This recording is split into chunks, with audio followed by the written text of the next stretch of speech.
My name's Marty Nevins. Right after I got out of high school, I went down to Florida, to Texas. I had an uncle down there, and I got a job working for a paint contractor in Port Arthur, Texas, where there's a big oil shipping point. Saw these guys running around with their little white hats in the boats in the water, and I thought that looks like it would appeal to me. So I went back to Iowa, visited a couple of weeks, and joined the Coast Guard.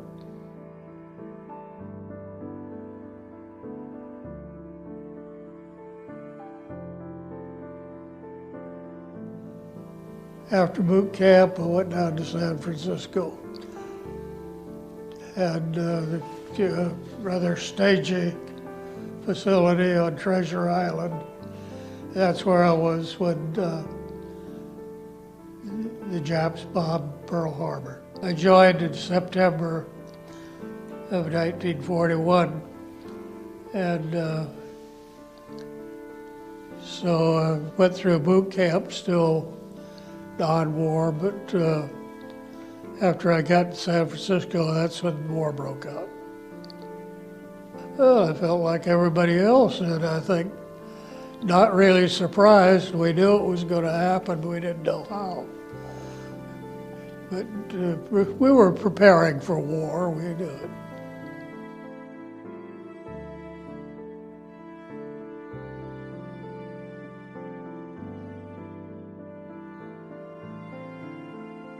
Well, we were up in Alaska.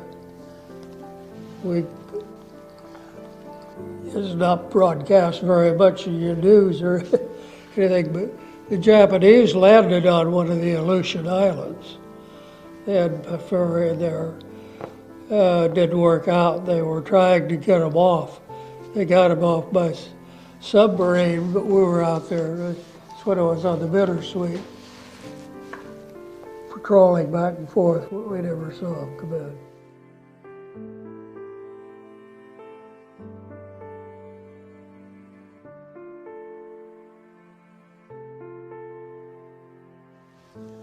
When I left the pilot of the Scooter, worked at district office just for a couple months, I think, and then went on down to Southern California. I'd forget which port it was.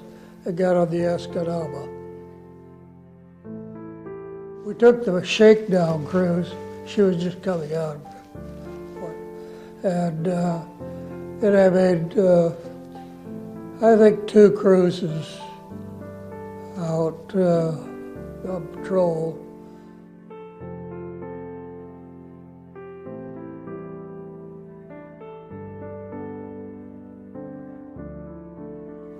And I was told then that I could put in for an aviation training. So I had to take a break from first class back to second class most of it. But I went to Memphis to aviation structural mechanic A school.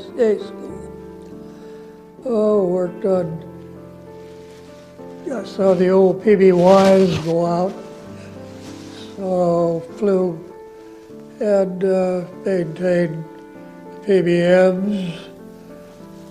I can show you up in my room the H-3 and the H-52 helicopters, and I flew very little of the H-3 after I got a lot of hours of the 52, and the PBM flying boat, we got a lot of that. And we had some B-17s, Army surplus we took for a while, flew them.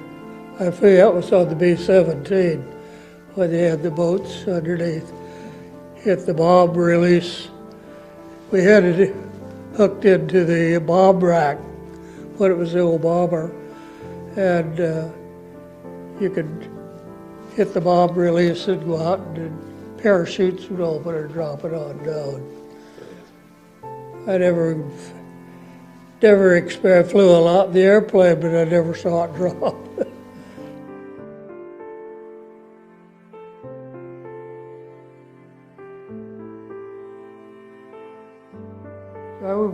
I was chief, E7 chief. That's when they had just started the E8 and E9. And it was either make up your mind you're going to stay for 30 or get out.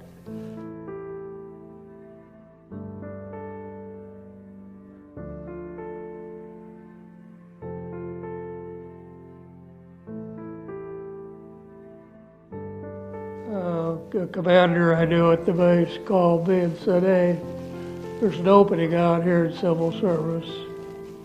I'd like to see you put in for it." So I did. I was very disappointed when I got, because it was just a GS3, pretty low. I told him, I said, "I don't know if I want to go that." He said, "Take it, get your foot in the door." And I thought maybe he'd do something I didn't, so I did. And it was a very good move for me.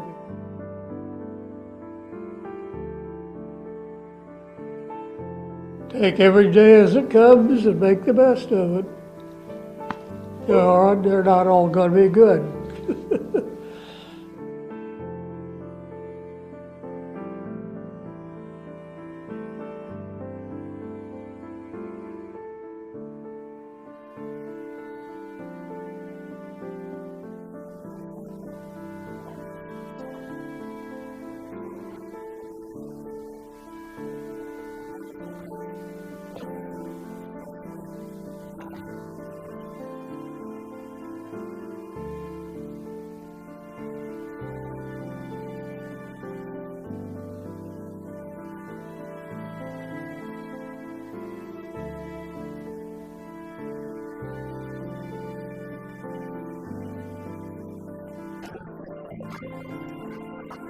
First off, thanks to everyone who's here for coming, helping to celebrate such a special day, and for everything that you do on a daily basis. Chris, so glad you're here. We were celebrating Marty's 100th birthday, which is kind of amazing to think about that. He started before World War II.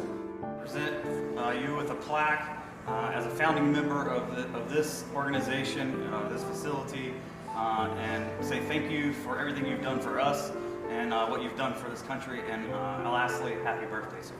We appreciate it.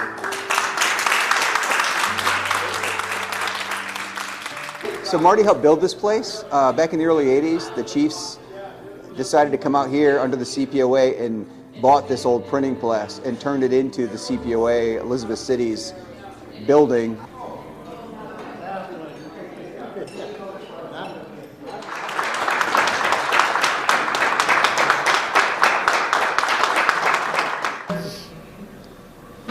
I say welcome, and I feel good to see all of you. And I thank all you people who have added so much to my life, who help me from day to day get my duties and my pleasures done. I just thank you for coming. Thank you again.